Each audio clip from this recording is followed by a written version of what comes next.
বা রাজ্যে অত্যন্ত প্রয়োজনীয় হচ্ছে যত বেশি তত টেস্ট করা। তার মাধ্যমে করোনার উপর নিয়ন্ত্রণ আনা কিছুটা হলেও সম্ভব। আর এই বিষয়ে এবার নজর দিয়েছে রাজ্য সরকার। এতদিন শুধুমাত্রই বহিরাগত এবং তাদের সংস্পর্শে এবং সন্দেহভাজন ব্যক্তিদেরকেই টেস্ট করানো হতো, কিন্তু 27 জুলাই অর্থাৎ সোমবার থেকে রাজ্যের প্রতিটি বাড়িতেই করোনার পরীক্ষার ব্যবস্থা গ্রহণ করছে রাজ্য সরকার। সেই পদক্ষেপ অনুসারে সিপাহীজলা জেলাতেও শুরু হবে হাউস হোল্ড সার্ভে এবং টেস্টিং।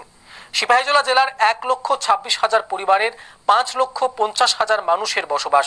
এদের টেস্টিং এর জন্য জেলায় মোট 551টি টিম গঠিত হয়েছে, যারা বাড়ি বাড়ি গিয়ে জনসাধারণের কোভিড-19 অ্যান্টিজেন টেস্ট করাবে। এই ক্ষেত্রে সিমটোমেটিক অর্থাৎ জ্বর সর্দি কাশি থাকলে তাদের প্রাধান্য দেওয়া হবে।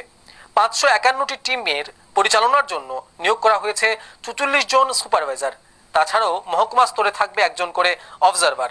শুক্রবার জেলা শাসক অফিসে এক সাংবাদিক সম্মেলনে এই বিষয়ে বিবৃতি রেখেছেন জেলা শাসক CK জমাতিয়া। জেলা ডিস্ট্রিক্টে 100% হাউস হোল্ড সার্ভে করার জন্য 551টা